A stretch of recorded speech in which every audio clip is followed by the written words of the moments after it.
ఎప్పుడైతే పరిశుద్ధాత్మ అనేది నీలోకి వస్తుందో ప్రియులరా, అప్పుడు ఆ పరిశుద్ధాత్మ అంటే దేవుడే, క్రీస్తే, వాక్యమే నీ జీవితంలోకి వస్తుందో ఇక మరలా నువ్వు పాపాన్ని చేయటానికి భయపడతావు.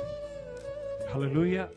ఎంతమంది సినిమా హాల్కి పరిగెత్తేసావు, సినిమాలు అంటే పరిగెత్తేసావు, చుట్టలు ఇష్టపడ్డావు, సిగరెట్లు ఇష్టపడ్డావు, త్రాగుడు అంటే ఇష్టపడ్డావు, వ్యభిచారం అంటే ఇష్టపడ్డావు, అబద్ధాలంటే ఇష్టపడ్డావు, బూతులు అంటే ఇష్టపడ్డావు, పిల్లల చెడ్డ స్నేహాలంటే ఇష్టపడ్డావు. కానీ ఎప్పుడైతే నీలో ఒక పరిశుద్ధాత్మ వచ్చిందో, పరిశుద్ధాత్మ వచ్చిన తర్వాత మరలా నువ్వు పాపం అంటే వణికిపోతావు. హల్లెలూయా. సిగరెట్ ముట్టుకోవాలంటే భయం వేస్తుంది, త్రాగుడు తాగాలంటే భయం వేస్తుంది, ఒక ఆడదాన్ని వ్యభిచారం చేయాలంటే లేదా ఒక పురుషుడితో వ్యభిచారం చేయాలంటే నీకు శరీరం అంతా వణుకొచ్చేస్తుంది. ఎందుకంటే పరిశుద్ధాత్మను పొందుకున్నావు కాబట్టి, పరిశుద్ధాత్మ నీలో ఉన్నాడు కాబట్టి వెంటనే ఏ తప్పు చేసినా గానీ నువ్వు ఏడవడం ప్రారంభిస్తావు. అది మారు మనసు పొంది, రక్షణ పొంది, దేవుని తెలుసుకున్న తర్వాత ఎవరైనా ఎన్నడైనా సిగరెట్ కాలిస్తే ఏడుస్తారు, త్రాగుడు తాగితే నేను పడిపోయాను అని చెప్పి సంఘానికి రావటం మానేస్తారు, ఎవరితో మాట్లాడటానికి ఇష్టపడరు. మనం వెళ్ళినా వాళ్ళు ఏమీ మాట్లాడరు. కారణం ఏంటంటే వాళ్ళు ఎక్కడో పడిపోయారు కానీ ఏడుస్తున్నారు.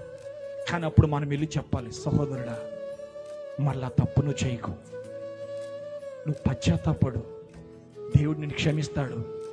ఎందుకంటే ప్రియులారా, నువ్వు నిజంగా మారు మనసు పొంది, నిజంగా బాప్తిసం పొంది, నిజంగాను పరిశుద్ధాత్మ పొందుకుంటే నువ్వు ఒకవేళ దేవునికి విరుద్ధంగా ఏ చిన్న తప్పు చేసినా వెంటనే ఏడుస్తావు. వింటున్నారా? నీ మనసులో ఏం కలుగుతుంది? భయం కలుగుతుంది. నేను దేవునికి విరోధంగా తప్పు ఎలా ఉంటుందంటే, అది నా భర్తకి విరోధంగా నేను తప్పు చేశాను. ఒక ఆడదైతే ఏమనుకుంటుందండి? నా భర్తకి విరోధంగా నేను తప్పు చేశాను. ఎందుకంటే యేసుక్రీస్తు నీ భర్త అయి ఉన్నాడు, యేసుక్రీస్తు పెండ్లి కుమారుడై ఉన్నాడు, సార్వత్రిక సంఘము పెండ్లి కుమార్తె అయి ఉన్నది. ఒక భార్య తన భర్తకు అన్యాయం చేసింది అనుకోండి, అది నిజంగా మారు మనసు పొందిన ఆడదైతే ఏం చేస్తుంది? ఆ స్త్రీ ఏం చేస్తుంది చెప్పండి? మొగలేం చెప్పండి, ఏడుస్తుందా? ఏడదా? ఒప్పుకుంటుందా భర్త దగ్గర? ఒప్పుకుంటుందా భర్త దగ్గర? ఒప్పుకుంటే ఏం చేస్తాడు భర్త? చంపేస్తాడు, లేదంటే విడిచిపెట్టేస్తాడు. అవునా కాదండి? అలా తప్పు చేసి ఒప్పుకుని ఏడ్చిన భార్యను క్షమించడం కరెక్టా, విడిచిపెట్టేయడం కరెక్టా? అది చెప్పకోకుండా ఎన్నిసార్లు ఏం చేస్తుంది కదా. అదే చేసిన ఆడది పశ్చాత్తాపడి ఒప్పుకుంటే నువ్వు క్షమించాలా, విడిచిపెట్టేయాలా? క్షమించాలి. అది బైబిల్ చెప్తున్న సత్యం. ఒక భర్త తప్పు చేసి తన భార్య దగ్గర ఒప్పుకుంటే, ఒప్పుకున్నాడంటే దాని అర్థం ఏంటంటే మరలా తప్పు చేయడానికి ఇష్టపడట్లేదు. అంత భక్తి లేకపోతే, అంత పరిశుద్ధత లేకపోతే నువ్వు దేవుని పరలోక రాజ్యం వెళ్ళటం అసంభవం. నీ భర్త దగ్గర నువ్వు పాపము దాచి, నీ భార్య దగ్గర నువ్వు పాపము దాచి నేను పరలోకానికి వెళ్ళిపోతాను అనుకుంటే అది నీది భ్రమ.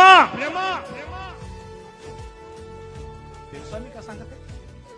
మరి ఎలా పాస్టర్ గారు మేము చేసాం తప్పు, ఇప్పుడు నా భర్త చెప్తే ఒప్పుకోడు, నా భర్త నన్ను విడిచిపెట్టేస్తాడు.